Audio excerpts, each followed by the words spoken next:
freedom is the right to tell what they do not want to hear. CNN, MSNBC, Fox News. Tired of the same repetitive government narratives? Then wave goodbye to the distractions and rhetoric of corporate media. For this is Anti-Media Radio. But I want to get the language right. The big government is in trouble. You're all a bunch of slaves! Bunch of slaves! What we need in the United States is not violence and lawlessness, but is love and wisdom and compassion toward one another. What's your definition of media? And now, here's your host, S.M. Gibson.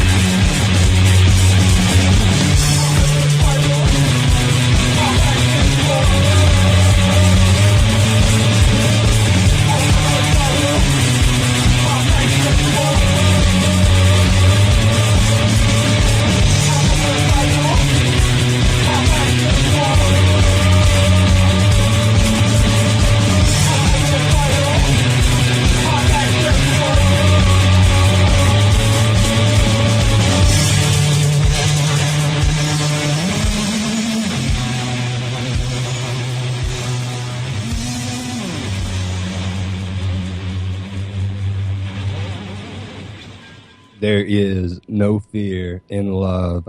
It is June the 14th, 2016. My name is S.M. Gibson, and this is Anti-Media Radio. Well, a lot's happened since the last time we have been on air, to say the least. Orlando shooting. Where to even begin? More fear, more division, more control. It's the Muslims.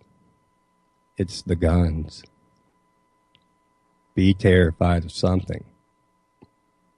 Everybody thinks they know what's best for everyone.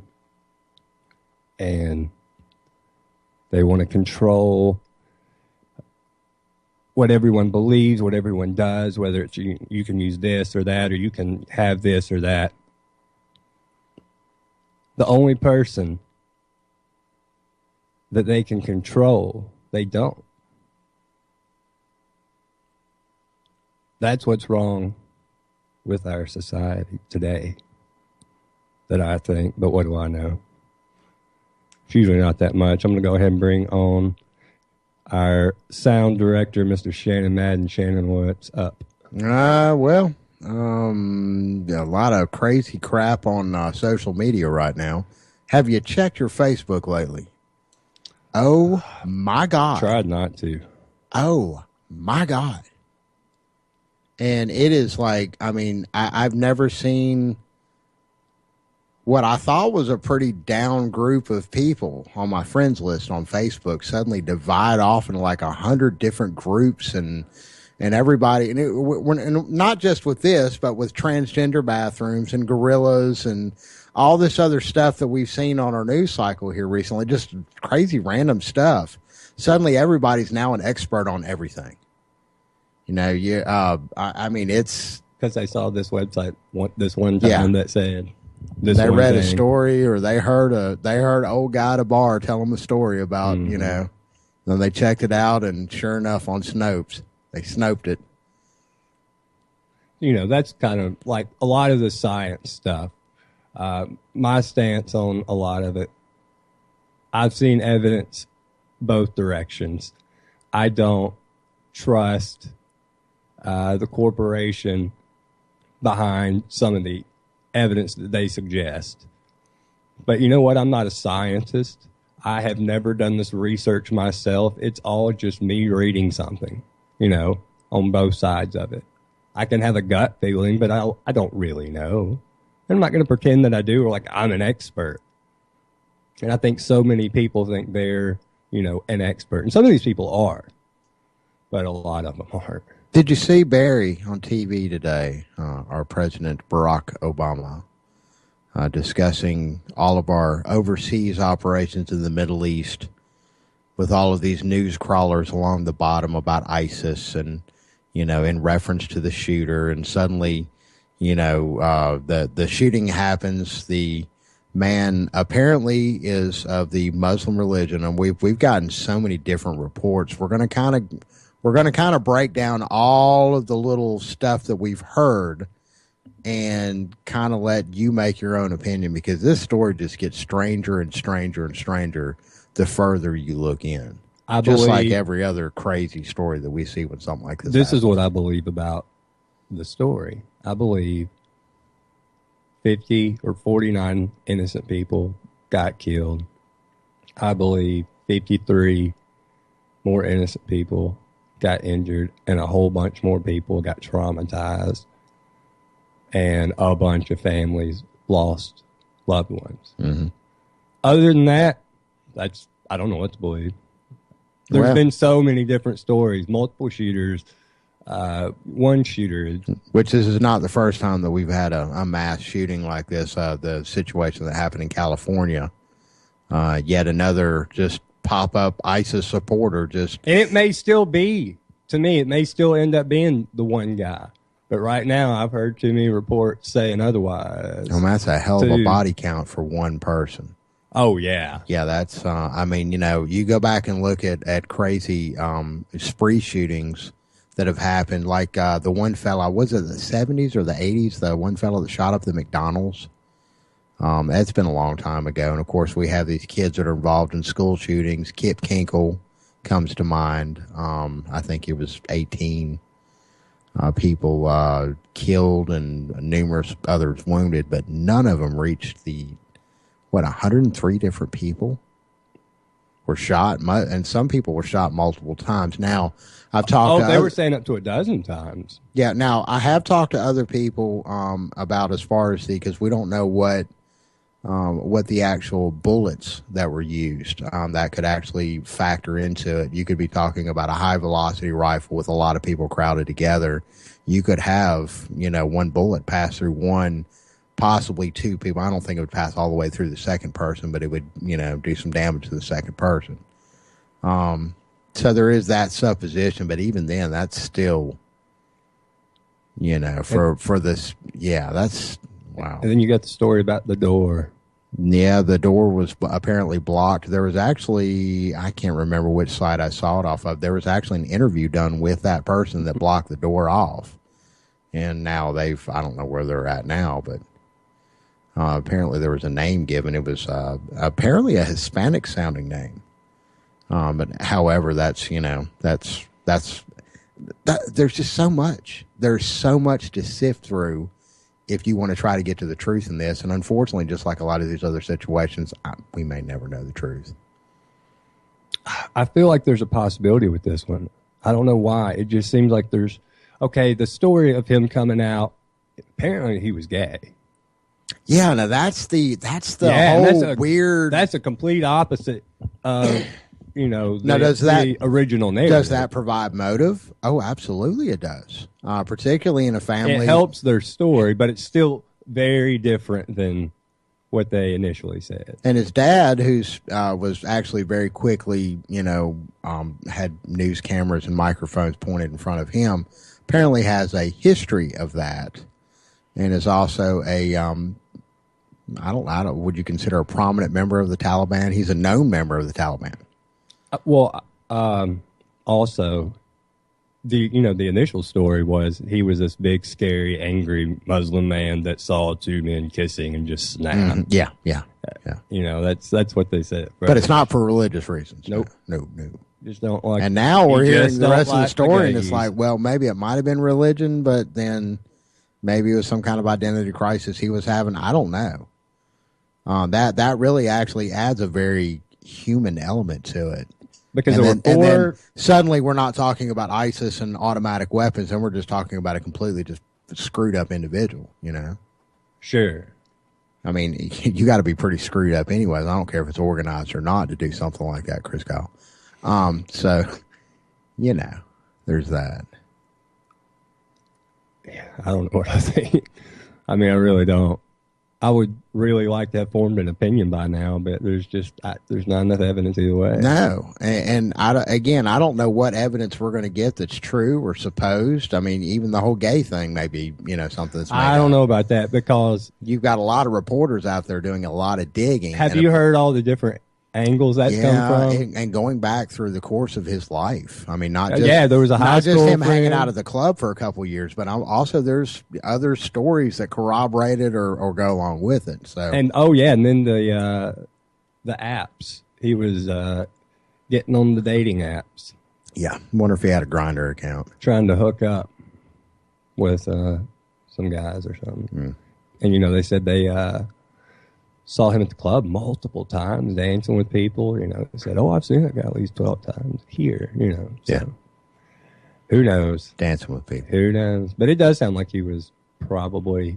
So that just Yeah. and again that adds a very Which is right. human element to it, and Sure it it also does. casts a very unfortunate light on someone who's in a religious background, and we've seen this time and time again with American serial killers.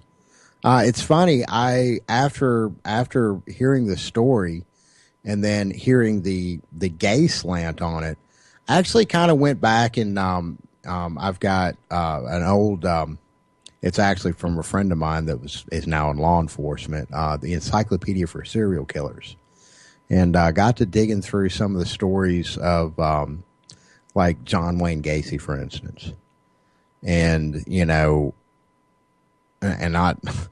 I don't want to think for anybody listening out there that I'm trying to be a serial killer apologist or anything like that. John Wayne Gacy did some evil stuff.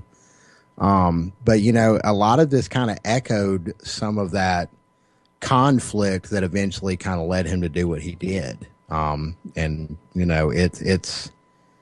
it's really strange, especially on the heels of the whole transgender bathroom subject. Why, we're living in 2016, and regardless of whether you think what somebody else is doing is right morally or not, I mean, at the end of the day, I'm sorry, it's just not your business. It is not your business what goes on in people's bedrooms. It's not your business what goes on in people's bathrooms or kitchens or driveways or whatever. I don't know why we have to make everybody else's business our business. And it starts from the ground up. It starts from every average American citizen who thinks that we are somehow better for some reason or another, whether it be the color of our skin, the nature of our gender, our sexual identity, whatever the case may be. What gives you the right to think you're better than anybody else? At the end of the day, with all of the flaws and all the crap that you have to go through, what gives you the right to think that you're better than anybody else? I don't get that. And the first thought that I had when I heard about this was that, man, the ego on that person to just walk in and start blowing people away. The ego. This isn't right, and I'm going to do something about it now. That's insane. Because it's making me feel what somebody else has told me for, hundreds of thousands of years is a truly, truly awful thing. And that's so human. And the problem is that you're not going to catch that in mainstream media. I mean, all this is now is just this one glory, just.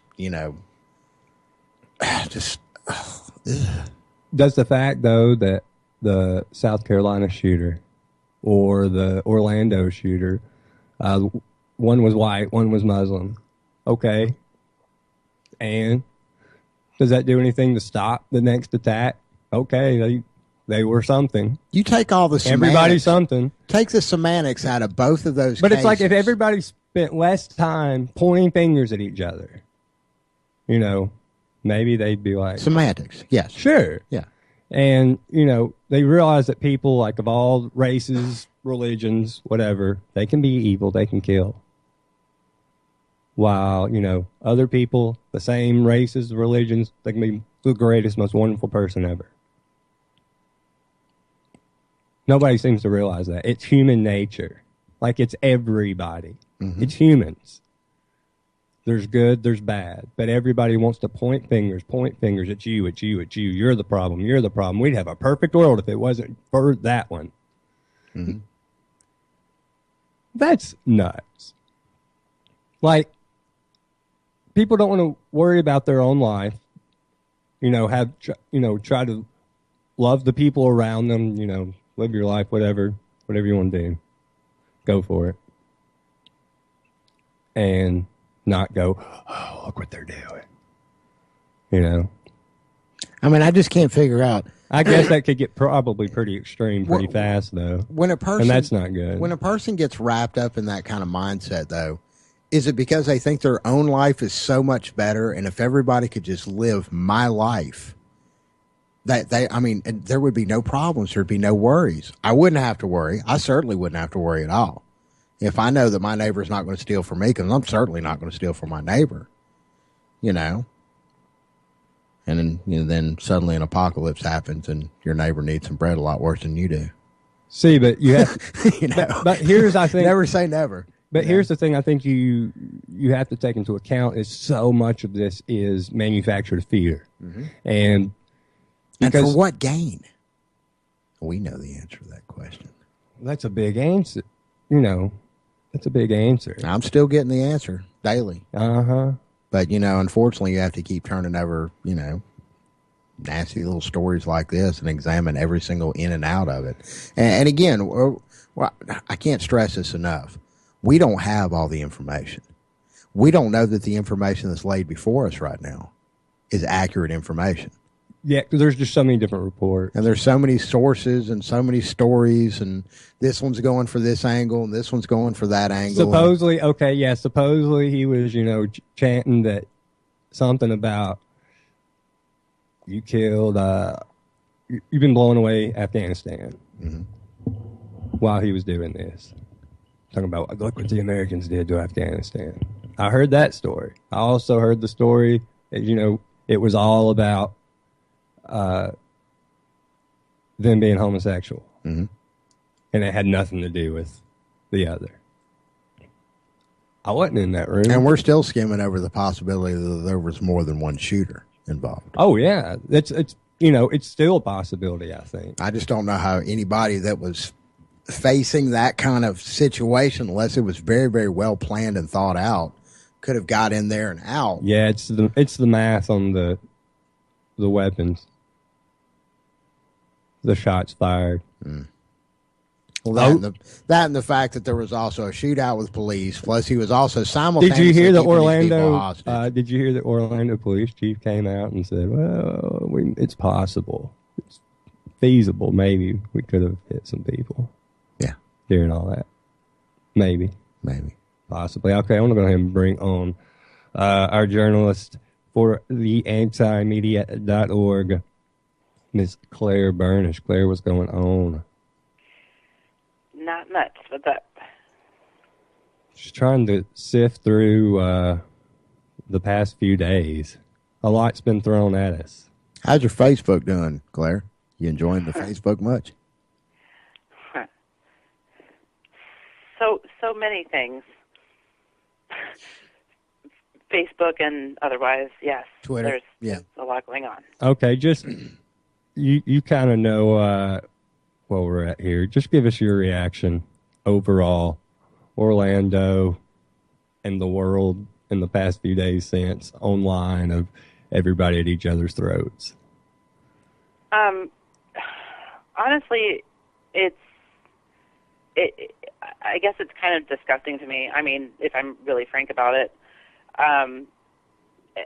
people are so quick to blame and target, and I guess that's a natural human instinct to an extent, but all of this blaming and targeting and this divisive vitriol is it gets tired immediately because it's basically doing the job of terrorists for them. And granted, this is really more of a hate crime than a terror attack, in my opinion, but see that like that distinction always bothers me. It's like it's a right. I don't even think it doesn't even matter. It's a mass shooting. It's a mass murder. Right, Is what it really comes down to. Sure. But the point is, this kind of attack does feed into the whole terrorist narrative, like because it's divided everybody. It fits both narratives, so it's divided everybody even more, I think. I agree. I mean, there are so many.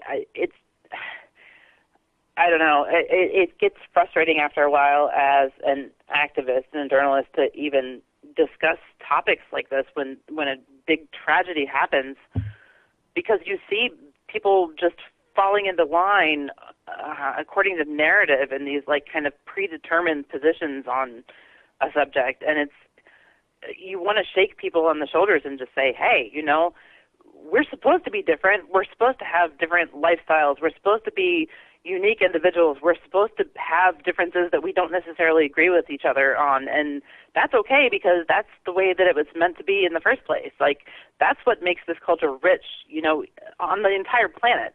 That's what makes people interesting, and that's how we learn from each other, and that's how we solve problems, and that's how we innovate, and that's how we build society.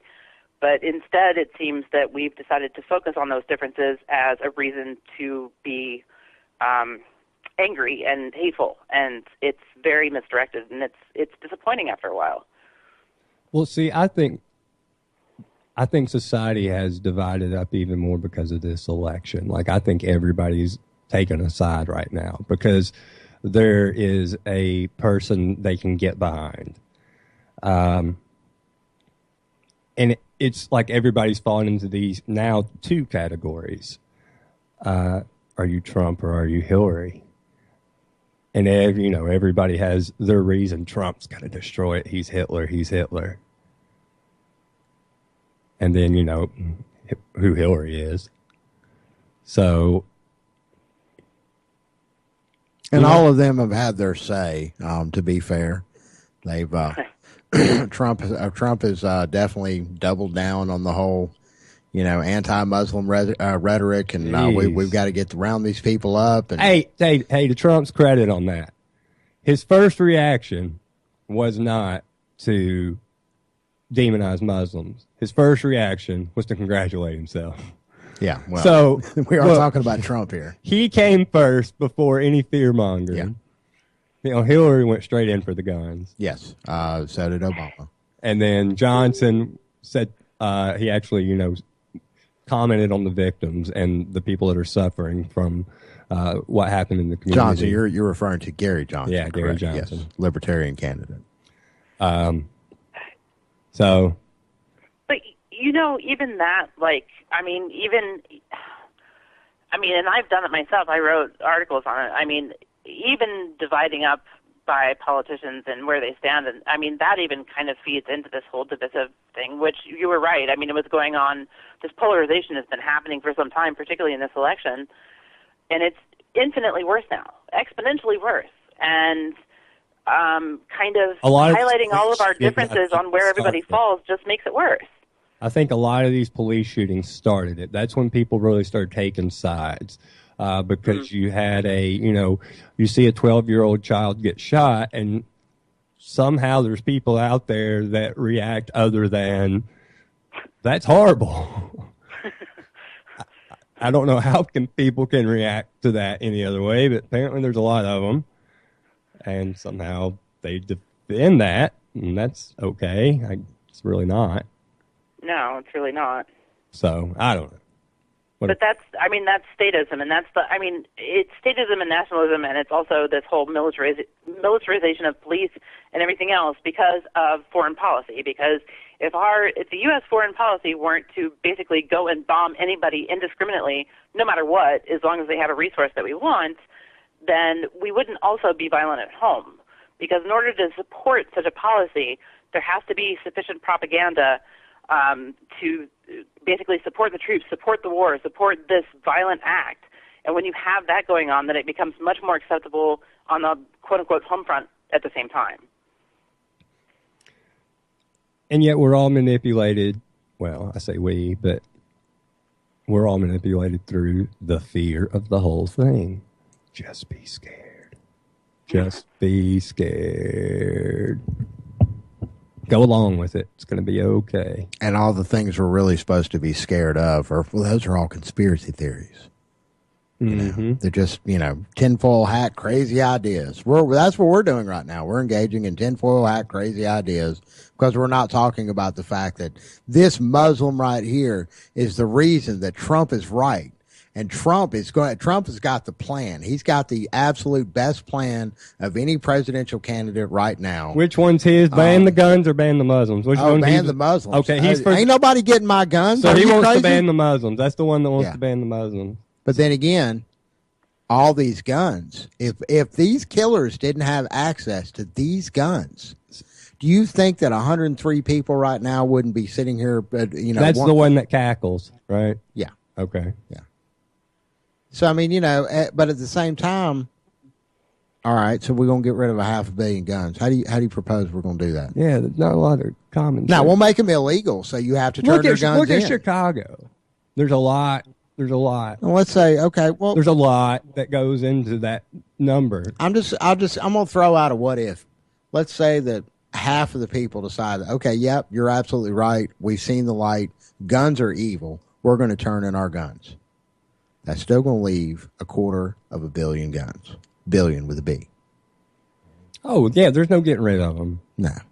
Even beyond that, like, getting rid of the guns isn't going to do it, because if you have a criminal who wants to commit any sort of act using a weapon, they will find a way to do it. Yeah, what about that? I think what they're trying to say is they can't do it in mass, even though that happens. It's That's just not true. That's just not true. Well, what about the other 99.999999% of assault rifle owners in America, lawful gun owners, I might add, that didn't commit a crime like this, and that haven't? I mean, this is not. If you look at the trajectory of it, because look. You take the rifle out of it, then suddenly, okay, well, screw it. I can't do it with a rifle. I'm just going to get in my car and just drive down Main Street during the Gay Pride Parade, and I should kill 100 of them then. Okay, you know how we talk about ban Chicago. Cars? You know how we talk about Chicago and the gun laws. Yeah, right? Which are ridiculous. Right. Well, they've laxed up some, but not. Gee, wonder why. Yeah. Self-preservation, perhaps. So this year alone, 1,451 people have been shot and wounded, and another 259 have been shot and killed. Some of the strictest gun laws in the land. Yeah, 290 homicides. Just this week, there's been 7 people shot and killed. Shot and killed. What is it, like Tuesday? Yeah. Jeez. That's unbelievable. But, I saw something on Facebook today of somebody was like, I'm a convicted felon, and I can get my hands on an AK or an AR within 2 hours, and there's no law that's going to stop that. Mm-hmm. So, I think that's the mentality of somebody that's going to do something. They're going to do it, and they're going to be able to get it. I remember on the Japanese subway, what was it, some type of poison gas? Yeah. There's so many different ways that something like that can go down. All somebody has to be is motivated enough for whatever his motivations were. We can sit and, pontificate on that all night and not come up with anything of any kind of substance. It's not. But that's kind of what I was saying, though. I mean, like, I saw posts where people are like, well, I can go into my Walmart and, buy chemicals legally that could do a hell of a lot more damage than just some assault rifle. I mean, where there's a will, there's a way is what it comes down to. So laws really aren't going to do anything to the criminal element that are, like, saying that that's who they're targeting. It's just not true, because it just won't do anything at all, and they know that. That's why the whole, banning the guns argument is ridiculous. I mean, just in a nutshell. I just think it's crazy that there's politicians that will stand up in front of the American people and go, I support Black Lives Matter, and then turn around and say, I support gun control. Because what that is saying is the only people that need guns are the ones that I've recognized are already gunning you down in the streets and getting away with it. Yeah. That's the only people that need weapons. You just need to do what they tell you. Yeah, just do what they say. Yeah. They want That's what that they want to insinuates violate your to me, at rights. least. You know, you really don't have any rights once a police officer grabs a hold of you these days. You don't. I mean, You have maybe no I'm rights. interpreting that wrong, but that's how it kind of comes across. Yeah. Brazen. I'm talking about no fear whatsoever. No. Brazen. Almost like they've kind of been told privately that, hey, you're going to do what you're going to do, and don't you worry, your police union, your all them police dues that you pay in on your paycheck every week, that's what they're going to go for. Don't you worry about it. We've got this thing wrapped up. That's it. You know, And I want to say this real quick. You know, I try to make this point. I know you do too, Shannon, as much as possible.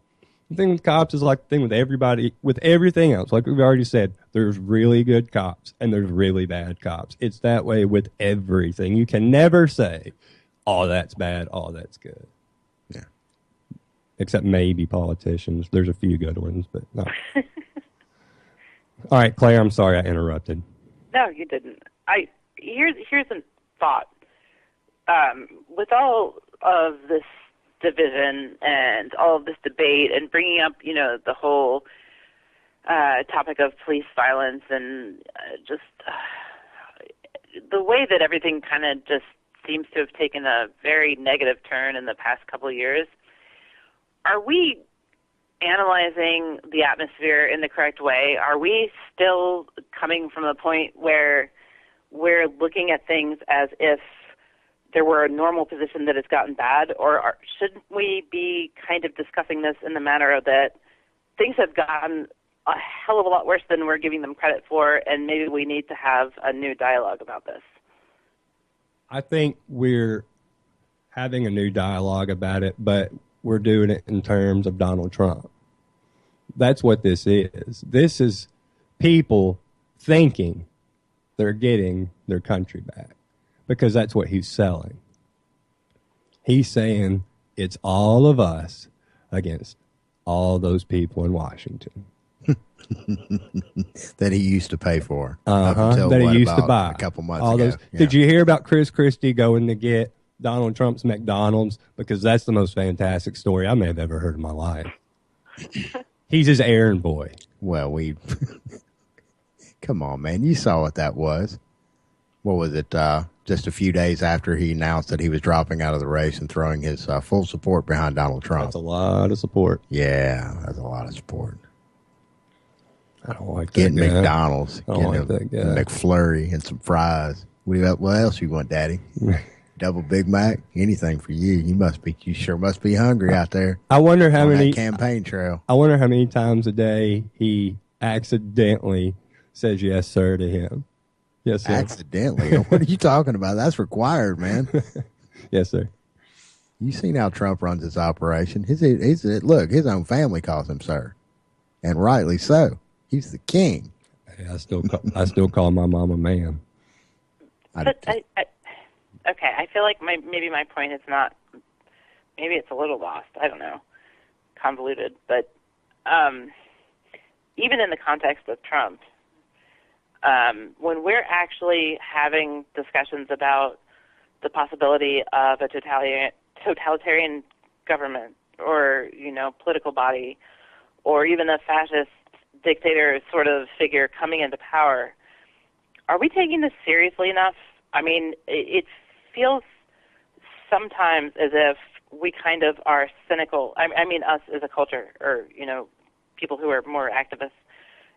Are we so cynical that we kind of discuss it and kind of laugh and, the back of our mind, like, yeah, this is crazy, isn't it? Wow, this is crazy. Instead of being like, this is a real warning sign. This is very dangerous, and maybe we need to start really discussing what needs to be done. Either that or start preparing for it, one of the two. If you don't know, well, that's kind of what I mean. Either way, you need to get on it. If you've never raised chickens before for eggs, you need to get on it. Everybody wants to talk about taking your guns away. Now would be a good time to get a couple. Because, when it really, and, That bothers me. Let me tell you I hate something. to paint in those broad strokes, but, that's kind of what Claire's alluding to a little bit. That is the reality of the situation. Mm-hmm. It is. Like it or not, that's the reality of the situation. We're screwed. B, Do you know how terrible that is? Because we're sitting here saying, especially me, that, everything's fear driven, to sit here and say, go get bigger locks and bigger guns and fear, fear, fear. Yeah, but at the same time, we have to live in reality. I understand that. I understand we have to live in reality. Because if we don't, then that suddenly makes us a Bernie supporter. Sure. I'm with you. I won't have that on this show. I'm with you on that.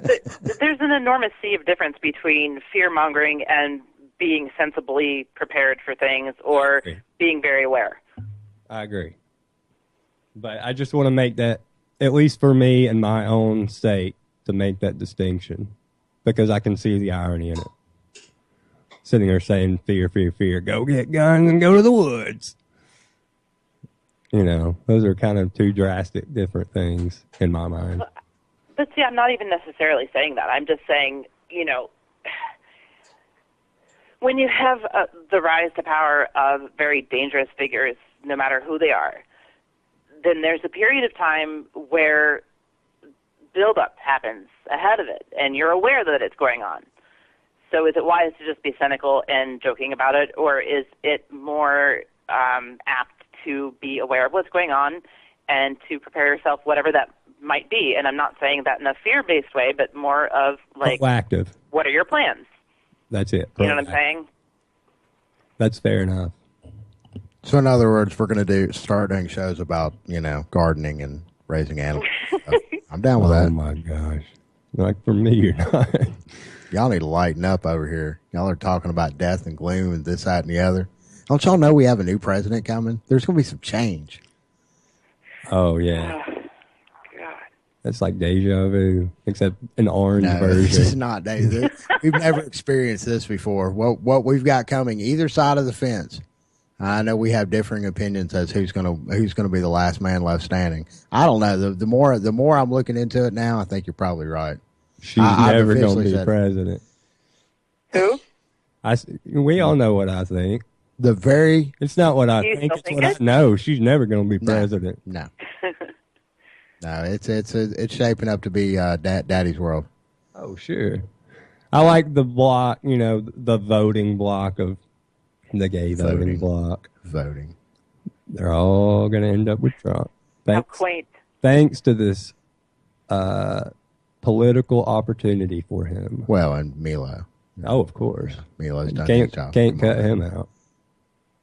But I think, there's already been LGBT groups coming out in support of him. Mm-hmm.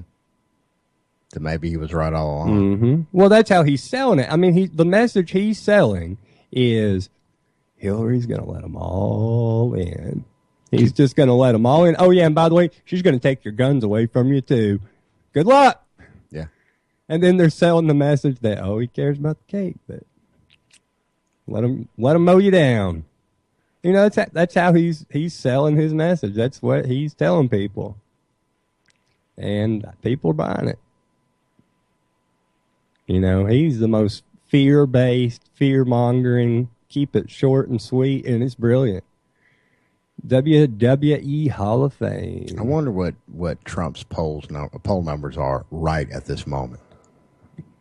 I don't know. Bernie's the latest I heard is that he kind of dropped a little bit below Hillary, but we all know how reliable any poll with Hillary in it is. Hillary is getting beat to Gary Johnson with independents. Hillary is never going to be president. But the problem is that, people aren't voting for either Trump or Hillary. The vast majority of them aren't, kind of in favor of Trump or Hillary because they like them. They're in favor of them because they don't like the other one. They're voting for two different countries is what they're voting for. Yeah, seriously. They genuinely are. They want two completely different countries. And nobody can see that. Oh, well, we got, the Brexit coming up.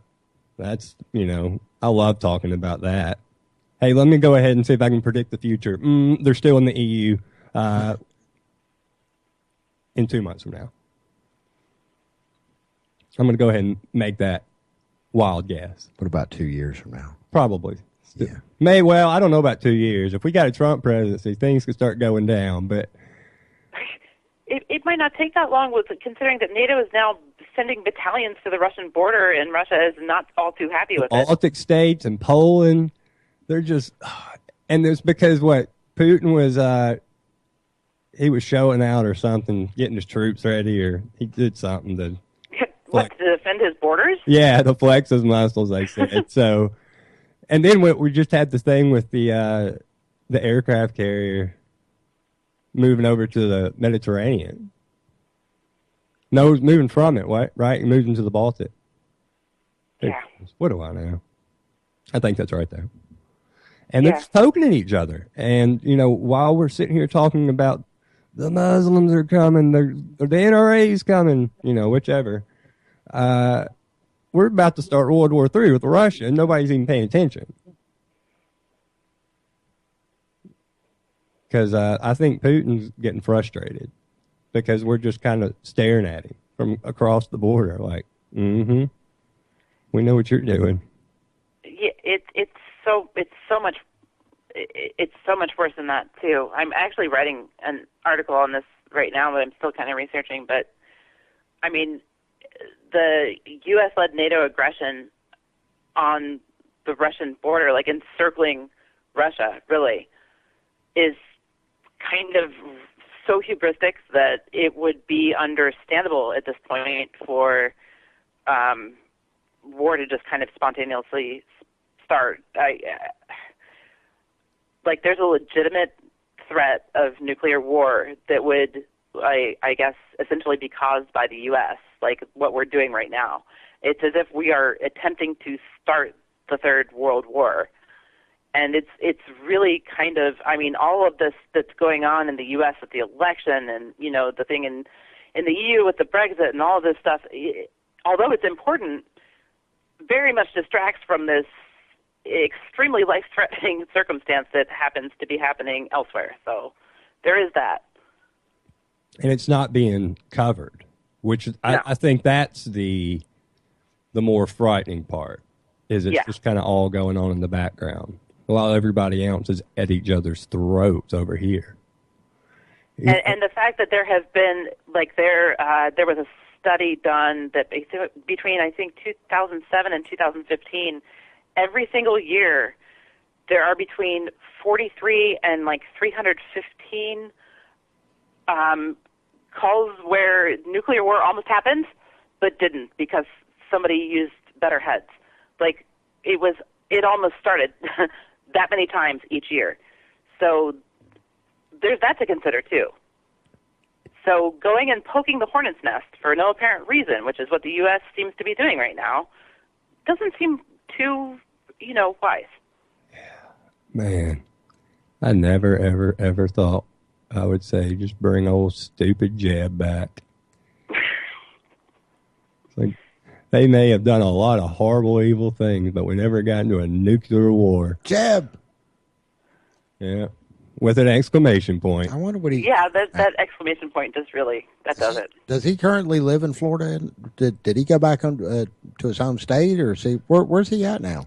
I don't know, but I'll say this. When I heard that there was a gay club in Florida, that there was a shooting. I was like, is he okay? Yeah. Has everybody checked on Marco? Is he back safe at home? Sorry, I had to throw out the Rubio jab. But he doesn't have an exclamation point.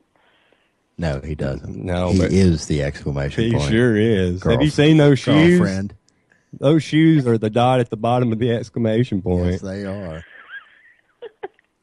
His suit may scream social conservative, but those shoes scream fabulous.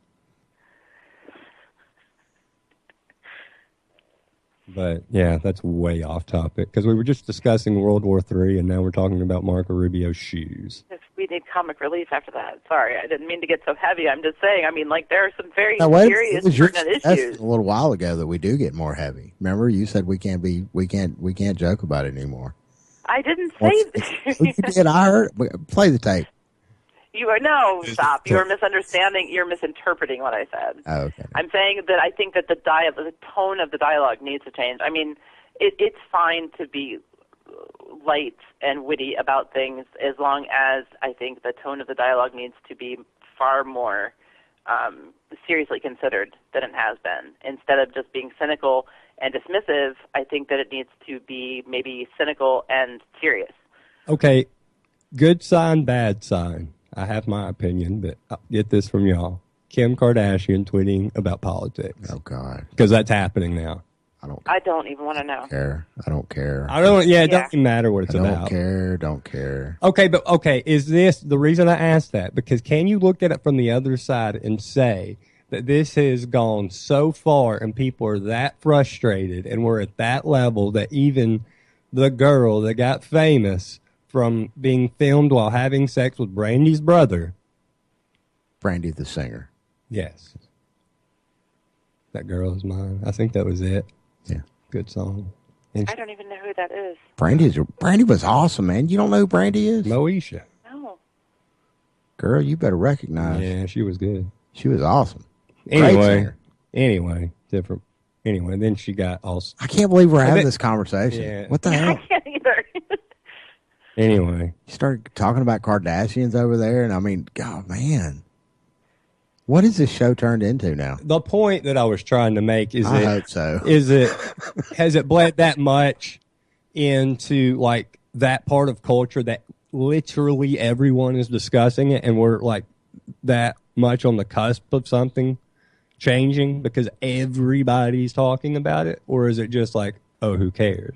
Like, how do you approach that? Well, we find out too when we get on social media exactly, I don't know how smart you are versus some. No, I could care less what she thinks. Friends on your Facebook. Well, that's the problem we have, and that's where the disconnect is that not. But I don't care what Donald Trump or Hillary Clinton thinks. A lot of people either. are awake right now, but they don't know what they're waking up to. Not everybody has invested the time and energy in trying to figure out why the world hates the rest of America and why ISIS and why government and why all of this stuff is happening. Why all the police brutality is happening. And I don't know, it just all seems to point to a much larger issue. The fact that we live in an oligarchy. The fact that, people refuse to accept a central that. banking system is controlling governments all over the world. I mean, things like that. That's, the people are eventually going to finally, if they continue down the rabbit hole, reach some of the conclusions that we, and to varying different degrees of success. I'm actually kind of new to this thing. And I've been on record. I voted in one presidential election, and it was the worst decision I've ever made in my life. And I've been married and divorced twice, and it was still the worst decision I ever made in my life. I'm not going to say who I voted for, and I'm not going to say when the election was. I worked an election once. Really? I worked at 2000 presidential. Election. Yep, worked. Well, just the poll. It's not like I did anything. No, I didn't. Okay. No. It's not like I did anything impressive. Civic work. Yeah, I wasn't. But yeah, for the 2000 election. How'd that work out for you? Did you get it was boring. Did you get your money up front? I would have. No, it was volunteer. Well, I was forced to do Sucker. it. It wasn't for any. Was it court It was ordered? a college thing. It was a college thing. It wasn't like I was court ordered. So you could avoid that nasty murder verdict? Yeah. It was my brief time in college. Yeah. That brief window. To the point of people waking up to things and stuff, a lot of the reason, even like what you're talking about with, what's her name, Kardashian, I think that the reason a lot of this is happening is because the kind of strict or constriction, I guess, that the government is trying to put on our rights and everything else right now is because the quote-unquote empire is dying. Like, this is kind of the logical culmination and end of American imperialism and exceptionalism, and we're witnessing that now. That's why we're spread so thinly militarily across the world and still kind of have this whole braggadocio posturing thing going on. That's why all of our rights are disappearing at a very rapid pace. I mean, you can see it all over the world. There's a whole bent towards authoritarianism, and it's this whole central banking plutocracy that's in control that's going down. And this is its last gasp, and it's trying to grab hold of the edge and take everybody with it at the same time. And I think, too, it's become this trendy thing to talk about politics. And it's, I think with Bernie Sanders, you saw that whole very trendy, cool, he's a Woody Allen character. He's on the bench screaming about socialism. It's almost like when Friends was on the air. You know, you go to work and you talk about what happened on Friends. I didn't. I never cared for that show. I didn't either. I was a I hated Seinfeld person. Oh, yeah, you and me both. Yeah, I was Seinfeld. Never liked Friends. But yeah, I mean, really, that's what it's devolved to. That's what American politics, which is supposed to be so important and so all-encompassing, that's kind of what it's been reduced to. An episode of The Apprentice. But it's kind of, I mean, there's sort of a logical, maybe a logical explanation for that. I mean, not only is it an election year, but you also have, like, what I was just talking about, like, this kind of the dying out of the empire. I wouldn't be surprised. It's all happening at the same time. I wouldn't be surprised if we ended up at some point having American Idol type elections. Well, I mean, I wouldn't either. It's kind of seemed like the debates really were set up like a game show. Oh, it's going to get go ahead and sing for your with the buzzers and stuff. It's going to get so much better. Look, I don't have to support Trump not to be able to lean back in the chair and as it goes up in flames and go, at least it's a good show. He's at least, if you can just detach for a second that he's going to be in charge of something and just watch him attack the other politicians, it's pretty funny. Yeah. I mean, it is. I hate to say it. But should he be in charge of this country? No, he should not. Him manhandling Ted Cruz and Marco Rubio, I mean, just back to back to back, just blow out. Who doesn't? Who's not secretly just waiting to see Hillary Clinton destroyed? Like, you can, like, Claire, you can sit there and talk about, they're both horrible, they're both horrible. Of course they're both horrible. But I know there's a part of you on the inside that's going, I can't wait to see this woman finally get what's coming to her. Of course there is, but it's this is like a Gordian knot of a decision. I mean, how am I supposed to choose between wanting Hillary to go down and not wanting Trump to be in charge of, a playground? I mean, Sure. I just can't even imagine. This is too, ugh. But see, I think what's in front of us, like, I would love to sit here and be like, we can change everything. And I personally don't think we can. I think that it's too gone. And that's why I say we need to change ourselves and, be good to the people around us, because that's all you can control. That's it. That's all you can control is your own life, because that show on TV, that train is running off of a cliff. Okay? That Trump train, it's got some boxcars behind it, and the country has been shoved into them, and it's going straight off a cliff, and there's nothing stopping it. So, love everybody around you. That's what I think. But isn't that the solution right there? I mean, isn't that kind of the whole idea? If we all did that one thing, wouldn't really pretty much everything change, ultimately? Oh, it would, but the problem is you can't automatically convince a hateful bitch to be loving, No, of course not. But I'm just talking in absolutes. You have to live in reality. And people are crazy. Crazy. I mean, there are people out there that just want to kill Americans for no reason. And guess what? There are Americans out there that just want to go kill the Arabs for no reason. That's on both sides. For no reason. Because the TV told them so. Which, that's a universal term for the propaganda administered from our government. The Ministry of Truth. That's it. Zero Dark 30. 1984. American Sniper. What else comes to Brave New World. Brave New World. Yeah. Animal Farm. No, you're no, completely different. You don't want to start spreading that sort of information to children. Or now, they used to make you read that stuff in school. Whatever happened. Yeah, I read all of that in school. I did too. Red Animal Farm actually posted something on a Facebook thread earlier about that. Red Animal Farm when I was like 7th grade, and it really that was the beginning of really opening my eyes up to the way things really work. I don't know when my moment was. I've always kind of been that guy. I was a little kid. Like, I don't trust this John Kennedy thing. I've always been weird. Well, no, because I was a big Milli Vanilli fan when they first came out. Oh, really? Yeah, so I was a dumb, ignorant. Youth. Those poor guys. Let me tell you something real quick. I don't care how off topic this is. I must say it. Thanks to auto-tune. Look. Oh. Listen, okay? Taylor Swift gets vocalist of the year? Nuh-uh. No, she doesn't. No. Give them the Grammy back. There's no difference. Give them the Grammy back. The end. All right. Ran over. Well, we can go on about Taylor Swift for a while, but don't you? No, let's not. No, I really wish you wouldn't have said that talk name. about my baby. Well, it happened. I love you, Taylor. Anyway.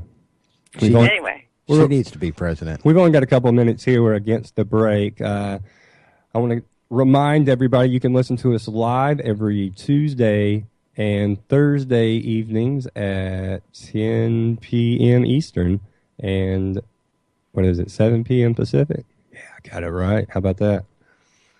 And we also, Nick's on Monday and Wednesdays at 11 p.m. Eastern and 8 p.m. Pacific at ucy.tv/TAMR. UCOI is got a bunch of good radio programming throughout the day. And we'll be back in a few.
We are back for hour 2 of Anti-Media Radio. I'm your host, SM Gibson, joined in the studio with Shannon. We were joining the first hour with Miss Claire Burnish. She may be calling back in here in a few minutes. And we also may be joined as well with the founder of the Fifth Column, Justin King. Hopefully he's going to call in because I would love to get his take on everything that's happening, especially with Russia. Yeah, he has an excellent story up on fifthcolumn.com about the Orlando shooter that is definitely worth a look. Excellent story. Really good perspective. So, yeah, and something we didn't get into in the first hour, which, is pertaining to Orlando, but in kind of a different way, is they're coming for your rights. Take away your rights. No more, no more. Can't buy assault rifles at Walmart anymore, which I didn't even know you could. Oh, it's not even that. No. It's going to get way worse than just that. You think? We're talking about who can come into this country, which is going to turn into who can leave this country. Yeah. Walls work two ways. Mm-hmm. People forget that. Yeah. Suddenly there'll be a ban on international travel for safety.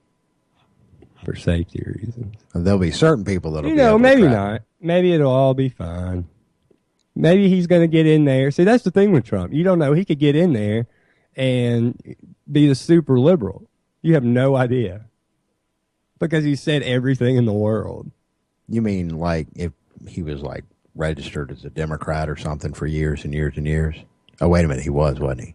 And maybe... Seems like he has a much more storied history with the Democratic Party than he has with the Republican If you listen to Party. Alex Jones, he's doing this to get in there and do the right thing.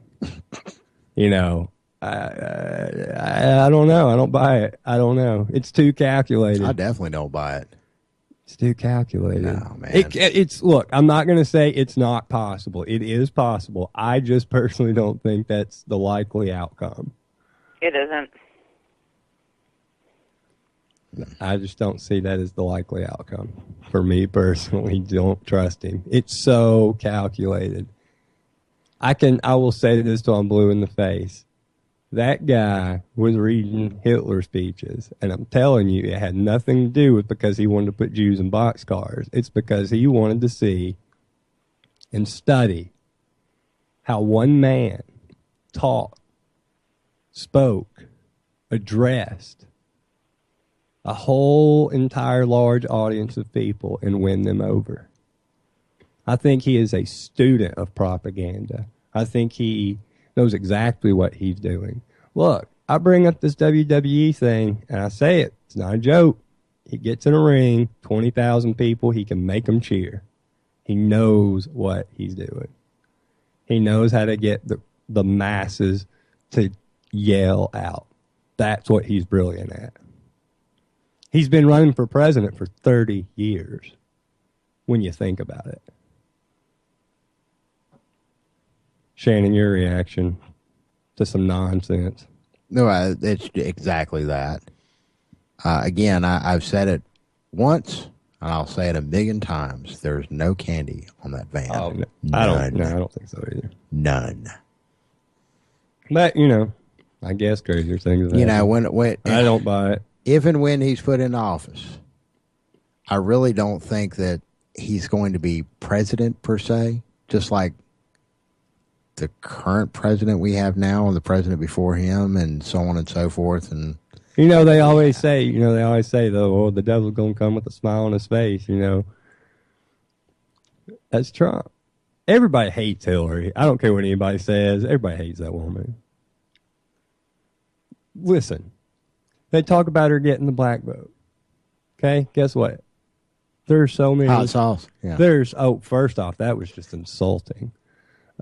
Is it working? Is it working? But do you know how many young African-American men have gone to prison for some BS? Mm-hmm. Thanks to her husband. Mm-hmm. Thanks to her husband. Mm-hmm. And then they turn around, and I know they offended the gay community with Don't Ask, Don't Tell. And she used to be all about there will never be gay marriages in this country. Never, ever. It's between a man and a woman. And she flipped. Oh, I've always been for it. What are you talking about? Oh, that never happened. Yeah, we don't know what you mean. So, yeah. That woman's evil. Everybody hates her. Everybody hates her. Trump, people like him. He's going to fix it. He's going to fix it. He's going to fix it, all right. Nobody says we can fix it. They go, he can do it. He wants to do it. Let him do Trump it. saying and they're just handing over. Yeah. And they're just handing over all their rights to this guy. And you better pray that he's going to do the right thing, because if he doesn't, you're putting a lot of eggs in this basket. That's how I feel with Trump. Putting a lot of eggs in that There's basket. no candy in that van. None. But I think rights will be affected.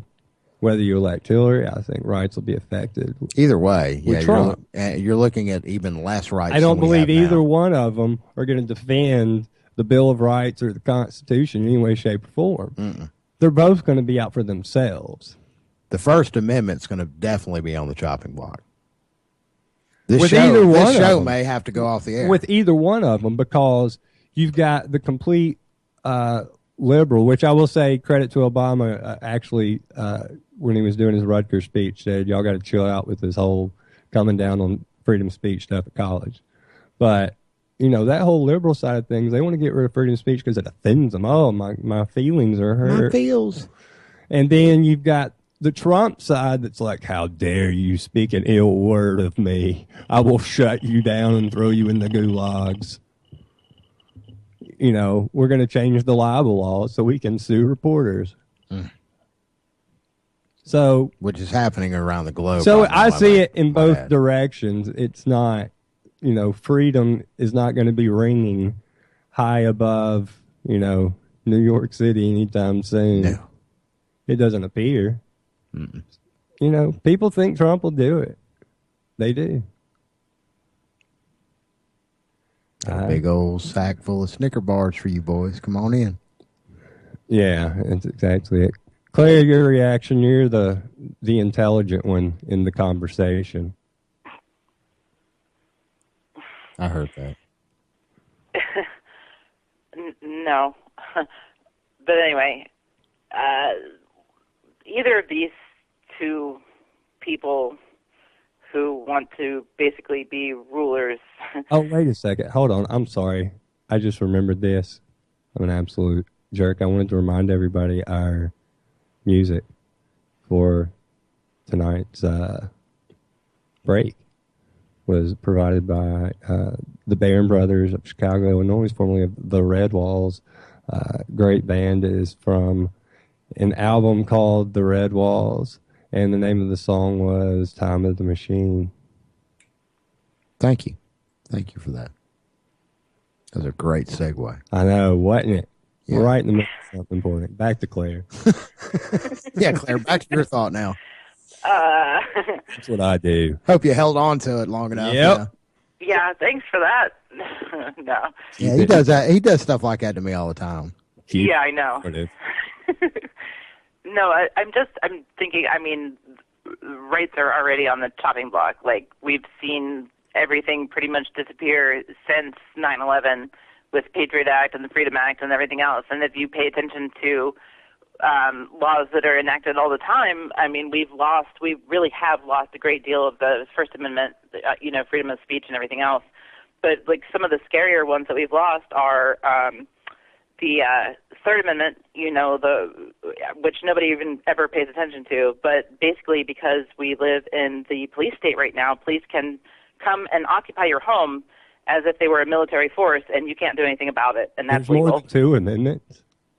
I thought all the other ones got shredded up a long time ago. They all are being that way. Like the Fourth Amendment is probably one of the more dangerous ones. It's being out the window. That's gone. It's gone. They're with Hine versus North Carolina. They can basically claim ignorance of the law to search and still arrest you, and you can be held legally accountable. But it got worse actually last year in the summer. There was a decision with Barnes I can't remember the name of the case, but it was Barnes something, and they got rid of the whole ignorance of the law thing, and now it basically police don't really even have to claim ignorance of the law. They can basically search and seize property with almost impunity. So, I mean, the rights they're already vanishing, and people are already not paying attention because it's happening very quietly and very quickly.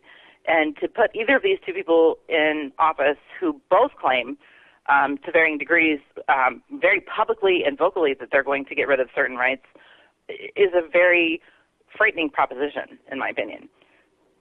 And I mean, you want to ban an entire religion, essentially, on one hand, and on the other hand, you want to completely abolish the Second Amendment. This is not good. This is not a good direction we're going in.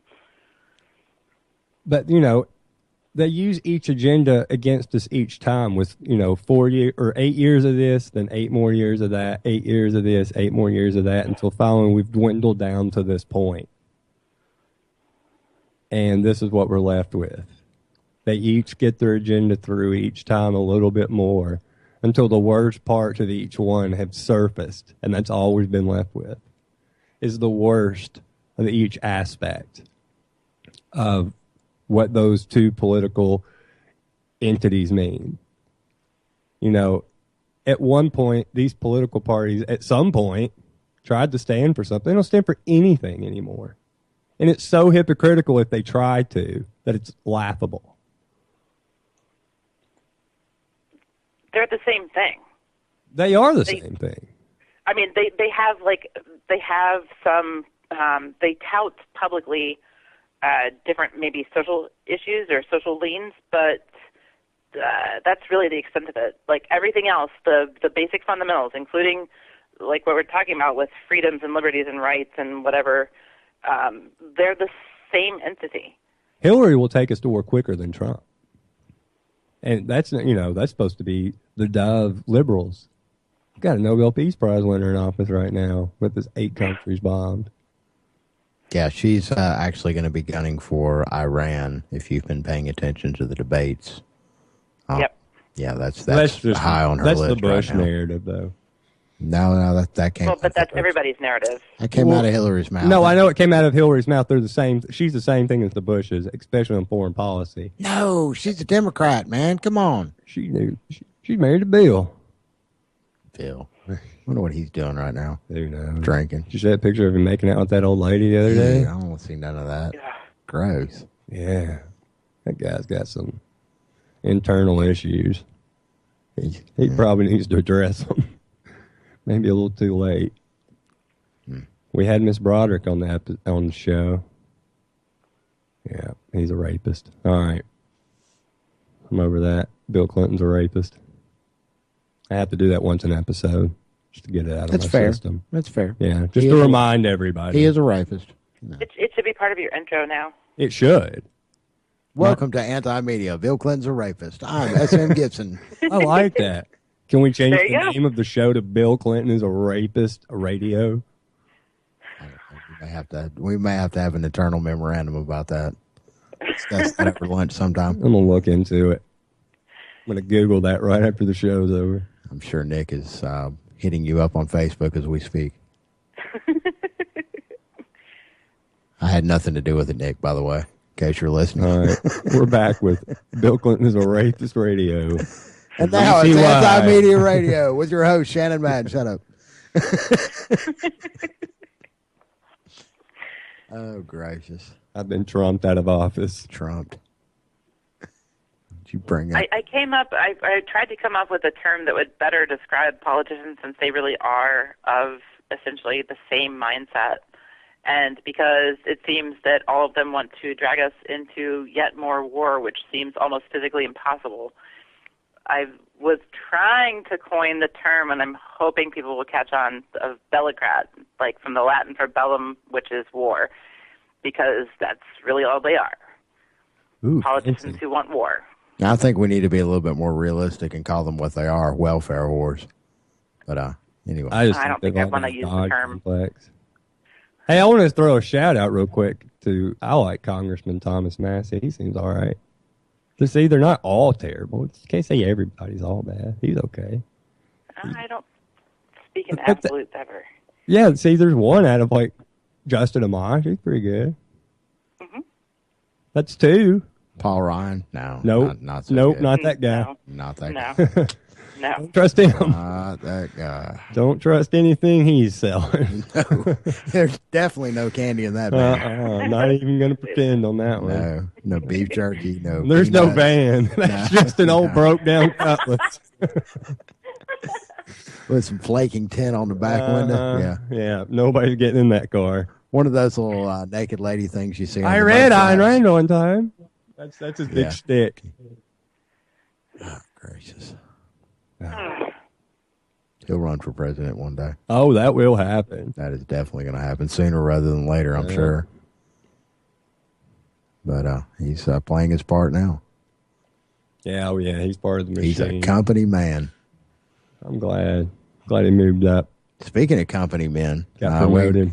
I got an Alabama boy on the Trump short list for VP. Jeff Sessions, because we hadn't had every politician here go to jail. We all tell that story every time because they do. So yeah, just Some have higher aspirations, loftier goals. Yeah, and did you see Jeff Sessions as soon Sunday morning? He was out. Oh yeah, I'm sure. They're coming to get you. They're coming to get you. Freshly showered. Gotta proper go to breakfast. war. Oh yeah. Jeff Sessions was beating that drum, and Trump has flipped so fast on, we're not going to attack anybody. We're not going to attack anybody. Just like George Bush did. Hey, do not forget, George W. Bush said, Bill Clinton's policing the world, and we got to put an end to this. Yep. 9/11 happened, and Terror. yep, got to How kill convenient. How Got all this convenient. terror going on. Trump's doing it right now. We're going to get him. Yep. Terror.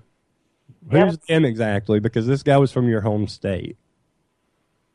Who is them? Well, just get rid of all the brown people and it'll be cool. Is that what he wants? That's pretty much about the size of it. Is that what that? No, I see. I don't think he cares. I really believe he cares more about green than race. I think he cares more about money Then why is he taking and his that own ego. Why is he taking that slant though? Because I mean, he's Because still, it sells tickets. It's. for a little while. It sells tickets. I mean, I agree with the money thing to an extent, but I really think that it's much more. Everything that he cares about has to do with ego. Period. Like Yeah, right. all of his motivation, he derives all of his pleasure at this point because he's done the money thing already. He derives all of his pleasure from the fervor of his followers. That's it. And I think that's what this is all about. This is an experiment of his ego. Mm-hmm. So, I truly believe he's riling the crowd up. He knows exactly what to say to get them to buy the pay-per-view and buy the T-shirt. Yep. That's Donald Trump. And he's really good at what he does. Yeah, he is. But that doesn't mean he's sincere no, in any way, shape, or form. no. He That's just funny. knows how to manipulate a large audience of people. I think. Yeah, any echoes of 30s Germany there. It's not necessarily Hitler that he reminds me of.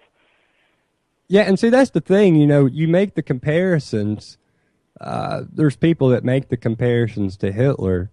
I think the only reason there is a valid comparison, and it has nothing to do with, concentration camps, this, that, and the other, the extreme level that was. I mean, that was the extreme of the extreme of the extreme. But our rights will be taken away on some level, but that's with either one.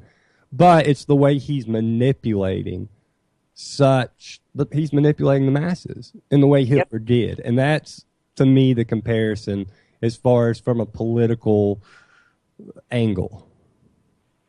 That's the comparison. Well, everybody gets so they've butthurt. galvanized everybody. Everybody gets so butthurt when you bring up Hitler, anyways. I know. And there's Yeah. there is Okay. that you have to always take that. That's into consideration. he didn't. Oh, God, pretend that didn't happen or something. I don't know whatever people think.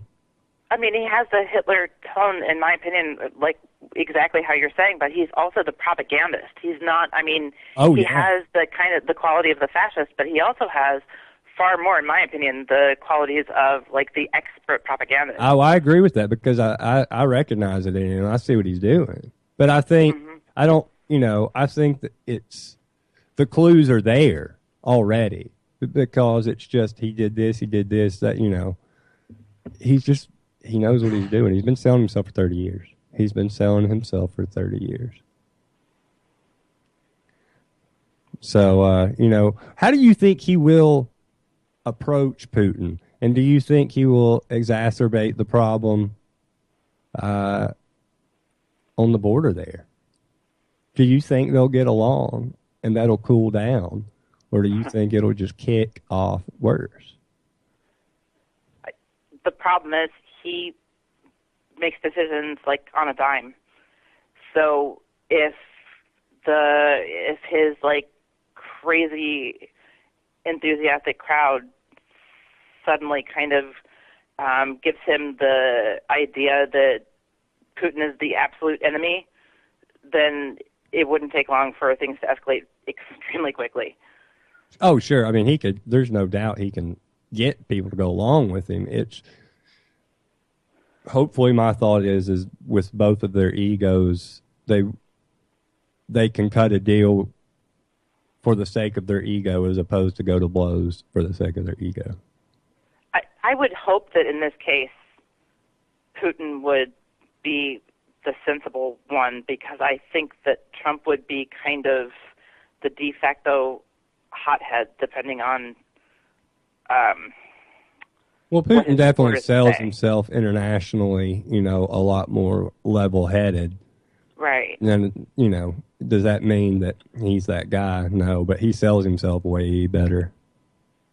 And internationally, he's not really that guy because he doesn't have 100 military bases all over the world. I think there's 2. Well, but maybe he's not like a hegemonic imperialist like the U.S. government, though, too. It doesn't necessarily mean that he's less strategic or less plotting or cunning or anything else. It just means that perhaps he didn't feel like he wanted to take over the world. Right, he's already taken over Russia, and I think he's good with that. Well, I'm just saying. But yeah, I don't think he's gonna poke into starting World War III. I think it's definitely coming from this side, as you say, and Trump said, "Oh, we're not going to have all, we're not going to do all this," and yet now we see this. So, and again, we know what Hillary would do. That would be World War III. She'd just keep it rolling. It'd get so much worse. Man, it would get so much worse. On some level, I think Obama has kept us out of stuff. I know, as crazy as that sounds. Yeah, I'm sitting here trying to think of how in the world you came up with that idea. Well, I think he drug his feet with. I just still believe maybe that was his PR position. Maybe that was the script he was told to read. But yes, he certainly with the whole Syria thing was kind of like, you gotta do this, I guess, because John Kerry was over there screaming, "We got to go now. We got to kill them all. We got to kill them all tonight." That was John Kerry. And Obama was like, "I guess we have to." That's how he sold it. So maybe that was just the ploy. Good cop, bad cop. But he didn't seem like he had his heart in it. And I think has prevented some of this. I mean, because you can't have everybody say, "Oh, he's weak, he's weak, he's weak." That's what they're mad about. Because he's not dragging us into some of these things. See, it could have been much worse. Like, think about if you had John McCain. Would have gone to war with Iran by now. Syria would not even exist. Who knows what would have happened there? Oh, my gosh, it would have been horrible. Canada would now be called the North U.S. Oh, probably. That's the thing. Like, think about how much worse it could have been. As bad as Obama was. Bombing 8 countries. Oh, McCain would have double that number easy. And see, I think Hillary's going to go into that mode. Like, she's going to go into Bush, neocon, let's just do it. Absolutely. Absolutely, So without I think a doubt. it'll Yeah. be way worse. Yeah, there's like no question there. So, and then Trump, who knows? Who knows? That's what's in front of us. So... Well, I think ultimately, if and when, and I went to say this earlier, if and when Trump, receives the mantle of President of the United States of America, I don't see him as anything more than a figurehead. Hard to say. as far as policy goes. I agree with that. You know, I do agree with that. And again, I think his willingness behind the scenes with party leaders has kind of eased tensions. I'm not completely convinced. There was a moment and a half where the Republican national chair was not happy that Donald Trump was their front runner at all. So much so that they did everything they can, dumped as much as they could into Rubio and Ted Cruz to go on the attack. And we referenced that earlier. That didn't work out so hot for him. Yeah, but that's kind of the point, though. That's where Trump's power really kind of lies. Look at what he did to that party so far, and how basically most of the party lined up against him, and then they had to essentially capitulate and say, well, okay, all right, we concede. I guess we'll just take you anyway. If he has that kind of latent, kind of passive power right now, imagine what happens when this crazy, unpredictable guy gets into office and manages to do that with people in his cabinet and everything else. I just saw where Trump said that Obama was more angry at him than he is at the Orlando killer. Wow. Aim for the fences. It's all about Trump, isn't it? Aim for the fences. It is all about You're Trump. You're going to do it. Do it big. All Trump, all the time. Yeah. He's more mad at me. There's probably not a room in his house that doesn't have a mirror in it. Yeah. Oh, Claire, did you hear about there's a Saudi prince claiming that Saudi Arabia is funding 20% of Hillary's campaign, speaking of her foreign policy and what she would do? Yes, and then the company came back and tried to dispute that, and it's just this big crazy soap opera, but yes, I heard about that. Yeah, I heard they were trying to, recant and be like, no, that's not true. Right. I don't know what you're talking about. Do you think there's anything to the fact that the Orlando killer visited Saudi Arabia twice? Of course, the Saudi, I think, foreign minister came out and said, well, he just went to Mecca. No big deal. I don't want to read too much, and there are so many weird inconsistencies and connections with this shooter and the incident in general. I'm afraid to read too much into it. But there are confirmed a moment ago that he does have a Grindr account. Just throwing that out there. I think that there are enough odd details that we're not being told everything that we need to know, and it's important to pay attention. I agree with that. I mean, the story is definitely all over the place. And as usual, the mainstream media has done nothing but help confuse everyone. And how bad does it look when you're cutting somebody off that mentions a second shooter? Right. That looks really bad. And did you see the Facebook post going around about the second shooter? I did an article on that for the Free Thought Project, and there were a few accounts of more than one shooter, and one person who was one eyewitness said that that Mateen actually had rounded up all the phones and called somebody and discussed like 3 other accomplices that were involved, including 2 snipers outside that were prepared to shoot the cops if they showed up. And I mean, it's really hard to say what's actually accurate and what's not. So there's that. Yeah, because there's a lot of different stories, and what's right. true and what's not. And then did the cops kill anybody? Well, I actually heard somebody talking about that, and in a situation that's all that chaotic and they're trying to apprehend somebody, the person that was discussing it said that it was fairly likely that the police would have had to have ended up hitting somebody, with gunfire in order to try to save people. I hate to be... I mean, you need to do something. But if there's already 100 dead bodies, you got to stop that as soon as you can. I don't know why they waited 3 hours either. Yeah. At all. Yeah, that's a really that's a detail that's really troubling. Well, haven't you ever seen Die Hard before? Die Hard was about a 3-hour-long movie. And the fact they say there's no footage, that's BS. We all know that's not true. I promise you somebody live streamed it. I promise you somebody live streamed it. Now, that doesn't mean that exists now. No. But, because how many reports have there been of, I got a text message, There's been a lot of that. Mm-hmm. Oh, there one Snapchat video, and that's it. Before it happened.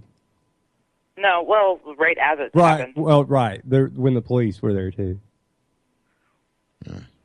Unless there's one I haven't seen. Is there one with just... Well, it might be, because it doesn't sound... The one that I'm talking about is somebody was in the club doing a Snapchat video, and during the Snapchat video, almost at the end of it, you could see her panic, and you can hear the gunfire in the background, but she's inside the club. Okay, I did see that then. That's the one I saw with the girl. Okay. That's the only actual video from inside that I've seen yet, and I've been searching. So that really is questionable. There's a second one, though, I thought. Maybe not. There's one from the outside that I also saw that was somebody witnessed that was half a block away that you can hear a volley of gunfire in the background. Obviously, there are two different parties shooting at each other. Yeah, there's just been so much information thrown out. I can't keep up with it all. Right. And I happen to be awake and online the moment the story broke. And as soon as it broke, I started looking around thinking, I bet there's going to be all sorts of conflicting information. And there were. The first accounts that I heard were talking about two different shooters and stuff. And I tried to hold on to that information, but some of it has, since, of course, vanished from online. Yep. Screenshots. We got to start doing screenshots. Yeah. I try to remember to do that because some of this stuff does get pulled. Especially if you catch something on Twitter, you make sure to definitely screenshot that. Oh, yeah. You got to get on Twitter, Shannon. I know it's horrible. I don't want to talk about this anymore. You got to ignore all that noise. I don't know. I use Twitter. Out of your mouth right now. Listen, when you've got two presidential candidates having a Twitter war with each other, how do you not want to see that happen? Twitter is a horrible, horrible place. It's where all the haters are. Yeah, I don't want any. I don't want any part of what that term just came out of Claire's mouth. Yeah, that term just makes me. You're a hater. You're a hater. Put glass on my face. I'm a hater. No, Twitter is a horrible place. Seriously, I can't even go on Twitter ever. See, I'm just good at tuning stuff out. I don't care. But it's one thing to tune out kind of little volleys here and there. It's another thing to tune out everything, which is why I don't go there. Well, I think we're about to go ahead and bring on the intelligent Justin King, who, I tell you what, when it comes to foreign policy, he's the guy. He knows foreign policy. But, there's all these accounts of him. I don't know what he did. He was like G.I. Joe or something. Speaking of G.I. Joe, here he is himself, the founder and editor of The Fifth Column, amongst other things. The brilliant Justin King. G.I. Joe. How's it going? Good, man. What's up? Pretty good. I actually just got off the phone, off a different show, with Carrie. Oh, nice. Yeah. So how are we doing tonight? I guess we're going over all of it. The whole Orlando business. Okay, so what do you think? Multiple shooters. That's my first question. Do you think there's multiple shooters involved in this? What do you think? I haven't seen any evidence of multiple shooters yet. What I see in this is a very classic case of radicalization, and I see a guy that planned it. All of the stuff that people are pointing to as conspiracy issues, as far as, the CCTV cameras being down, the door being jammed, or some people saying it's being held shut.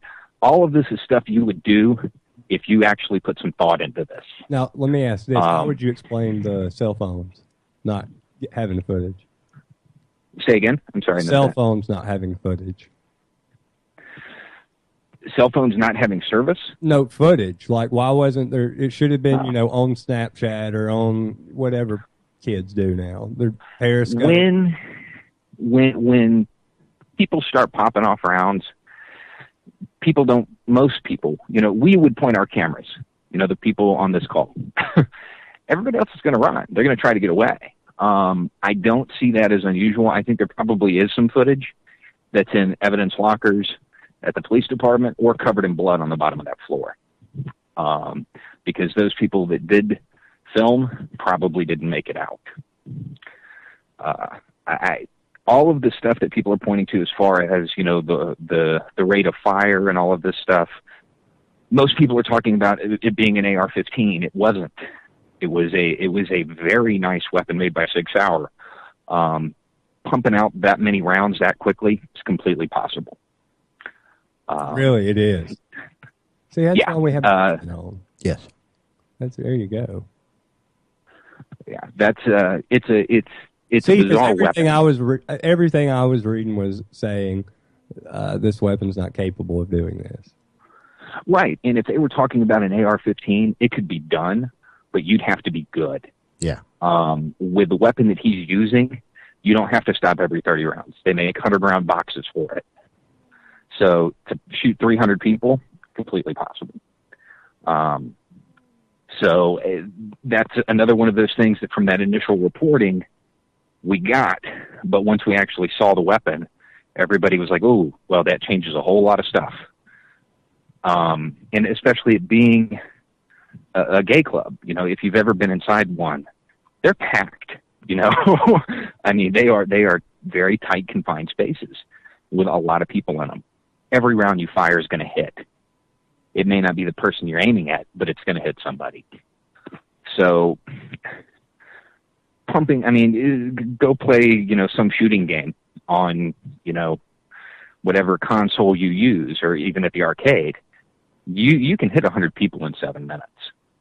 And see, they were saying too that he was shot people like up to a dozen times, and he was shooting people to make sure they were dead. Yeah. I mean, 7 minutes, it doesn't sound like a long time, but when you're talking about sustained fire, that's an eternity. And then the other thing that we need to keep in mind is the rescue attempt. We'll never get confirmation of this, but I promise you, a rescue attempt in a crowded club, the cops shot people. It's unavoidable. In a situation like that, with that many people involved, there's going to be friendly fire. Yeah. So do you think that's what the video thing's about? I really don't. I think there's video, and I could see them just saying, well, we don't want to be implicated at killing people, which I think would I hate to say it, but people would have to have a little bit of sense to understand something, that it's horrible. Anybody would have gotten hit, but there's 100. Yeah, there's 100 people on the ground too. Yeah, I'm positive that at the very least they popped rounds into people that were already dying. People that were on the floor, stuff like that. Right. In a shootout of that magnitude, and I'm very critical of police. That's going to happen, and there's nothing they could have done about it. These guys, they're not SEAL Team 6. They're not Delta Force. This is a SWAT team. They are not trained for that. This is what they say that they spend all this money and time training for. They don't.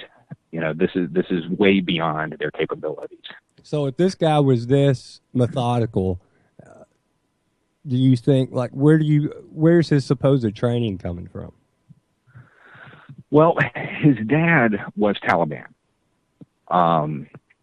which is interesting in its own right, because he was part of the political branch of Taliban, not the militant group. But even at that, the Taliban is at war with the Islamic State. So that's a unique twist. You would think that if the son was going to go off and do some radical action, it would be in the name of the group that his family is associated with. And for whatever reason, it wasn't. But as far as the training, it depends on how much his dad talked to him. A lot of what he needed to do this, he can practice and go shoot. That doesn't draw any eyes. But if his dad talked to him a lot about the old days, then he could have picked up, locking people into a room. He could have picked up the small things that seem advanced, but it's basic stuff from a military mindset. So, okay, I mean, it's it not also something that said too. Do you know that he was screaming about the United States bombing Afghanistan? Mm-hmm. And then you have the Obama administration saying, nah, it's because they were gay. It's because they were gay. Yeah, I would have to go with the belief that he was very interested in what was happening in Afghanistan. Now, it may be a case where, because his father and his father's group lost, he became more radicalized, and that's why he's moved to the Islamic State. I mean, like, from a terrorism standpoint, it's hard. It's hard for people that don't really study it to understand the difference. But those two groups are night and day. They're literally at war with each other. So that change is probably the most interesting thing to me. But yeah, I don't see a massive conspiracy here. I see something that's pretty textbook. Well, if and he now was we're finding yelling out that about Afghanistan, as they say, wouldn't that suggest to you that his allegiance was still been with the Taliban and his dad, as opposed to what ISIS is doing? Well, the Islamic State actually has a branch in Afghanistan. They're getting stomped into the ground at the moment, but they exist. So it may be that he feels the Taliban sold out to the West. So he's picked this ultra-violent faction to ally himself with. But again, that's me speculating. I don't know that, but that seems like the most likely thing. Sure. Well, you also throw in the story that we're, getting reports on now, particularly out of Orlando Sentinel, that he apparently had a gay history. Apparently has a couple profiles up on various different gay dating and hookup sites, and anecdotes from, a good portion of his life, anyways, his adult life, of, the fact that he was a closet gay. And that may be. When I see that, I'm looking at somebody, because I'm looking at his timeline as far as, from the radicalization standpoint, it started right after his divorce from his first wife. That's when he started going to the mosques. That's when he started really immersing himself. And I think that all of that may actually have been his preparation phase. The dating apps allow him to keep that separate from his text messages and stuff like that, and almost as a way of, he's hanging out in these bars, casing them. People want to talk to him. Well, contact me through this app. It's a possibility. Or, there is the very real possibility that this isn't even, that the terrorism thing was an afterthought. That he couldn't handle it anymore. The radicalization side of it and the homosexuality side of it were in conflict. He couldn't handle it. When he popped off, he chose a gay target and claimed it for the Islamic State. But at the same time, the reason I find that hard to believe is because he scouted other sites. He scouted Disney and all of these other places. Now, granted, the weird part is all of the places that he scouted, they all hold gay pride weeks or something. Yeah, Disney is very very popular among, at least with the friends of mine that I have in the gay community. The big gay week down at Disney is a very, very big thing, particularly regionally. Yeah, and I found that interesting, to say the least. The thing is, his exact motivations, we're never going to know. What we do know is that there was definitely either a conflict psychologically with homosexuality, or he truly hated homosexuals, and that he was radicalized. From his behavior, though, it doesn't. Like they say, he would reach out to men on that app, and and saw him dancing with guys, and it just seemed like if you really thought it was that appalling. One report had Unless him you were- actually getting with like grinder hookups and actually meeting people and going off and doing whatever. It just seems like if you were that appalled by it, you wouldn't be taking part. Go in that it. far in with Right. it. Yeah.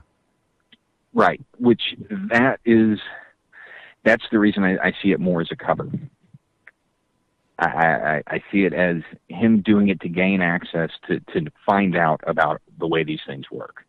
And that may have been why he chose the gay club, because it's going to be a lot harder to get that kind of inside information about Disney, because Disney has like the best private security force in the world. Oh yeah. They've got their own police force down there. Yeah. Oh man, it's the real deal. It's not Mickey Mouse or pretend. Yeah, you go show up drunk at one of their parks and see how that works out for you. Yeah. Very they are efficiently. for a private entity, like it's good. It really is. I've seen some of their training. It's amazing. They actually probably would have handled the hostage rescue better. There Jumping you go. jumping out of the bushes at Epcot. There's the and stuff, quote yeah. of the night. Yeah. Justin King says Disney security would have handled Orlando shooting better than The SWAT team. Orlando SWAT team. Yeah. Yeah. Meme it up. They're good. They have more money, I'm gonna buy that one right now. So, but I think another interesting aspect to it is the reason I see the radicalization is the move from foot soldier of the empire. Man, this guy wanted to be NYPD. He signed on for groups, with G4S. Now, granted, he was literally worked to the gate at like a nursing home or retirement community or It something. seems like the Intercept ran a little fast with that. They did. The second they found out, they assumed that he was with their dirty works division, which he wasn't. Like, I mean, I've seen his resume. They wouldn't even talk to him. As horrible as that organization is, you have to meet a lot of standards to get in with their covert sections. And this guy didn't have any of them. Well, you did say he was, okay, just to be devil's advocate, you did say it appeared that he was very well trained or knew what he was doing. Well, I think that he had a basic idea. If he was good, he would have gotten away. If he was really well trained. You got to remember the guys in Paris that they got out. Right. So I think there's he had just enough knowledge to be dangerous. And if you believe Jesse from the Eagles of Death Metal, there were security guards involved in that too. Right. And that's, there's a lot of questions still, but the big ones as far as, is this tactically possible? Yes. Yeah, it could be done. Does it look like, does it look like a false flag to me? Which is the big question everybody's asking, Right. No, it doesn't. It looks like a guy that was looking to belong to a militaristic organization, whether it be the NYPD or the Islamic State. And he, once the police academy thing fell out and he wound up working at a guard gate, he started looking for other options, especially once his wife left him. So it is the thing that I think we need to be focusing on here is that I think those interviews pushed him down the road to radicalization, because I think before then he was a sympathizer. He had some sympathies. He was looking to belong to something, but once the FBI showed up at his door, he was in the game. He was no longer somebody sitting on the sidelines. He was playing. And I think we need to take a long, hard look at how we deal with suspected radicals as it comes along, because if you're on the fence and then all of a sudden you've got the FBI breathing down your throat, you're going to make a decision. So, and I think that's happened more than once. So you think it's pushing people towards just... I do. Because as soon as they give them recognition, they feel as if, okay, well, I'm part of this now. They care about what I'm doing. I'm going to run with it. I can do this. Right. Right. And for the right mindset, that's all they need, you know? But I could also see it scaring people away as well.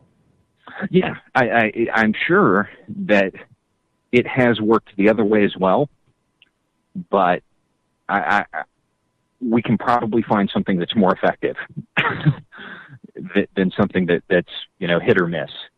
I think if we've identified somebody that's a radical to that degree that we have to go talk to them several times, maybe rather than, you know, going and talking to them, we use the $1 trillion surveillance system that we have monitoring everybody to actually look at that person. You know, that's what this system's supposed to be for. And that's the double. Sure as hell doesn't seem like they're using it. The double-edged sword of that is, though, is, you know, it's 1984 and we're all being spied on, everything's monitored, everything's recorded, and yet there's so much information because they're doing it to everybody. How do you go through it? Oh, the memes. Exactly. Exactly. That's the problem. That's when you start doing that kind of signals intelligence on that scale, you're never going to find what you're looking for. I mean, that's why human intelligence is so important. And the U.S. doesn't even do that anymore. It seems much scarier, but if they do proper recruiting, you can get human intelligence guys that are true believers. That, you know, the second they realize somebody isn't what they're looking at, what they're looking for, they'll stop looking. A machine won't. You know, it's all about recruitment when it comes to that aspect of it. But as long as we have this massive surveillance system pointed at everybody, we're going to miss. There's too much data. But, you know, they explain, well, we have to get everything. And yet, because they have to get everything, they're preventing themselves from actually stopping anything. There's irony. Right. It's very circular logic. You know, we need to get everything. We need total information awareness, but you can't process that much information. However, in this case, you had a guy that you had flagged for whatever reason and talked to him on multiple occasions. That guy should have been tier 1. Like, they should have had information on him if the NSA surveillance system was worth a shit. And apparently it's not. Because this is multiple times where they've interviewed somebody and then said, no, they're good. And the NSA just dropped the ball. I mean, if anything, you could this still have proves... a warrant and do that. You could suspect him of something and get a warrant and go do whatever you Exactly. do. Right. Exactly. I mean, this could be done within a framework of law that still respects people's rights. And it would be more effective than what we're doing now. It's about, you know, total control. We got to have it all. Got to have it all. Exactly. And that's their agenda. They don't really... Counterterrorism is the front. If they cared about counterterrorism, we wouldn't be doing half the stuff we're doing. Because every terrorism expert, every academic, every field guy in the world is saying the same thing. And they're still running with drone strikes and massive surveillance, which every terrorism expert will tell you is the wrong way to go. Well, it just stirs it up more. And I don't think anybody realizes that. You know, they think, we want to kill him, we want to kill him. And, you know, it's just people screaming back and forth at each other, and it's nonsense. Yeah. Yeah. I mean, it's every drone strike creates more terrorists than it's going to kill. Nobody seems to remember that, okay, if you're just some guy, you know, walking through Afghanistan and, you know, your child's 20 feet in front of you and a bomb drops and you see him die, you're not going to go, well, okay, you know, just going to take that. They're coming for freedom. No big deal. Gosh, I should have had him in Switzerland. Right. Yeah. They're going to go, who just killed my child? That's not going to happen again. And then it gives the Islamic State or whatever group the perfect recruitment tool, because that child's body, that's plastered all over their social media. Everybody sees it. And it's not just the father that becomes radicalized. It's other fathers, other parents that don't want it to happen to their kids, so they decide to take a stand. I can promise you, all of these people that are calling them terrorists and jihadists and we need to kill them all, I promise you that if the same thing was happening in this country, oh, I guarantee it, you'd be wearing a mask. So I guarantee you Americans would react exactly the same way, if not much, much, much, much crazier. Yeah. I mean, imagine, think about the transgender bathrooms and the gorillas and just multiply that times 1 million. Mm-hmm. Exactly. Ugh. I mean, remember after 9/11, there were people like ready to go pick up a gun and go. Oh, yeah. Like that day. Yeah. And 9/11 is a perfect example. 2 years later, we were so pissed off and so angry, we invaded a country that had nothing to do with it. And was preventing what's happening now. Whether people, right. for whatever tactics Saddam Hussein was using, this wasn't happening. Right. All right. So, World War III with Putin. Is that happening? It looks like we're pushing him.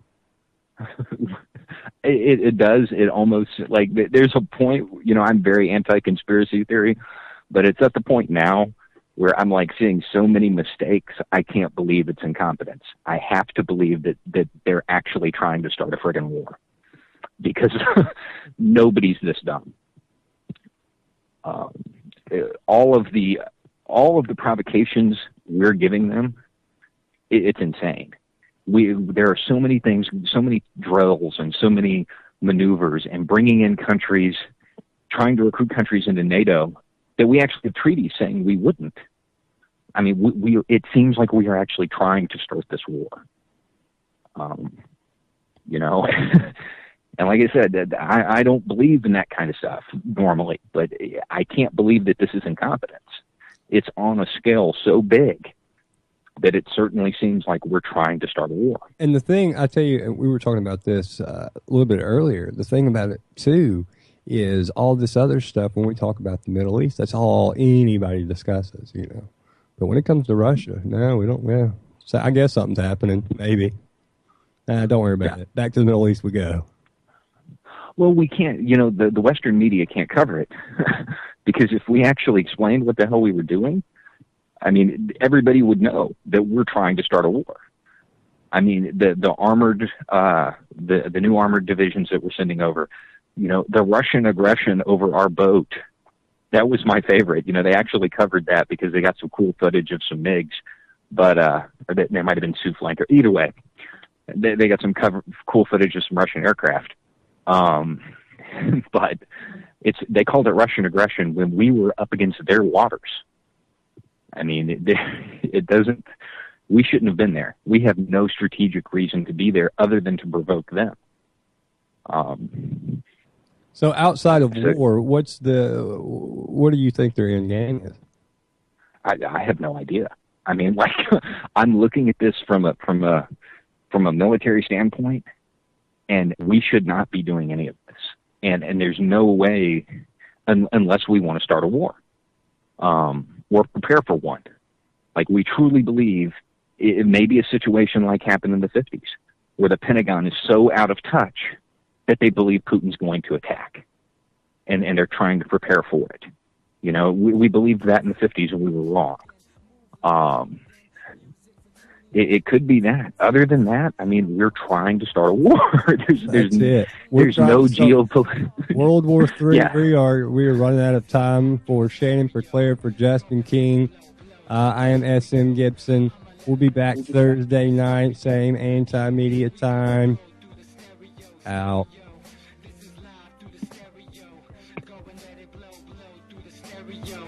I'ma let them know through the stereo.